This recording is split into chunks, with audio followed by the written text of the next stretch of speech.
All right, let's move on to the next little thing. So in this video, all we're going to do is add to this questions where we have to do step one. So ones where we need to isolate the absolute value first. And we're going to talk about why we need to do that. So when you look at this question, this is the absolute value of x minus 3. So there's your absolute value. And then there's this plus 2. So the absolute value brackets are not by themselves. So we can't remove them by doing it twice yet because they're not, like we're not at that point of undoing yet. Okay. The other reason that I'm going to explain to this is, or why we're going to isolate first, is that let's just look at this question. If I was to look at this question, could you tell me, not the value of x that would make this true, but can you tell me what value in here would make this equation true? So if this was an 8, the absolute value of 8 is 8. 8 plus 2 is 10. So we know that if this was an 8, it would make it true. We also know if this was a negative 8, then the absolute value of negative 8 is 8, and 8 plus 2 is 10. So we know that we need to get 8. This bracket needs to equal 8. Well, guess how we can make that happen? Your first job is to isolate your absolute value. Let's minus 2 from each side so that we get just the absolute value of x minus 3 is equal to, oh, look at that, 8. So you have to isolate the absolute value first because you're telling your absolute value bracket, what do I need inside of you to make this equation true? So we know that we need the x minus 3 to equal either 8 or negative 8. So that's step number 2. So step number 1 was to isolate your absolute value sign. Step number 2 is to solve it twice. Once equal to the positive, and then once equal to the negative. Right? So then what would make x minus 3 equal to 8? Well, I'm going to add 3 to each side, and I end up with x is equal to 11. What would make x minus 3 equal to negative 8? Well, if x was equal to negative 5. So my two solutions for this are going to be negative 5 and 11. If I were to plug those back in, so if I was to check these, right, I've got the absolute value of 11 minus 3 plus 2, does that equal 10? Again, when you're checking, you always check into the original equation, not anything that you've done, because you might have made your mistake in the first step. So for this one, I'm checking left side equal to right side. Oh, look at that. I get 11 minus 3 is 8. And then I take the absolute value of 8 and get 8. And then I add 2 and I get 10. Left side equals to right side. If I was to check negative 5, I get negative 5 minus 3 plus 2, does that equal 10? Well, the absolute value, or negative 5 minus 3 is negative 8. The absolute value of negative 8 is 8. Oh, good, I also get 10. But this only works if you isolate your absolute value first. If you don't, so I get people who do this all the time. They're like, well, why can't I just do this? Why can't I do that? And then why can't I do... And they leave the absolute value brackets on even, and I'm like, what are you doing?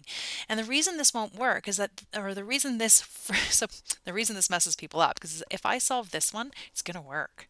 I'm going to get x minus 1 equals 10, and I'm going to get x equals 11. And everybody's like, oh my gosh, see, look, I didn't matter. It works. But if I go to solve this one, if I minus 2 minus 2, I get x minus 3 equals negative 12. Then I'm adding 3 to each side, and I end up at the x equals negative 9. It doesn't work because I'm just making this negative 10 or the 10 negative. I'm not saying what the absolute value is. Like I'm saying that something plus 2 equals negative 10. Well, something positive plus 2 would never equal negative 10. So this does not work unless you isolate your absolute value bracket first. Okay, I can't say that enough times. It's the only thing I see going wrong on this for people on their test. And it's like, I don't know how clear I can make it. Step 1, isolate your absolute value bracket first. So try this one. Pause the video. Give this one a go. Isolate first. If you don't know what I mean, keep listening for a sec. So what I mean by that is minus this 4. Make it so that all you have on the left-hand side is 3x plus 2 in the absolute value brackets equal to 11, right? We're telling our equation that what's in here has to either be 11 or negative 11, because absolute value of 11 is 11 plus 4 is 15. Absolute value of negative 11 is 11 plus 4 is 15, right? It's the only way it's going to work. So this is step 1. Isolate your absolute value, then solve it twice. Take off those absolute value signs. That's why we're solving it twice. We're undoing that operation. So we'll have 3x plus 2 equals 11 and 3x plus 2 equals negative 11. And then we're just solving a linear equation in one variable, which is why this is put in chapter 1. So we end up with 3x is equal to 9. We're going to divide both sides by 3, and we get x is equal to 3. I get a minus 2 minus 2. I end up with 3x is equal to negative 13.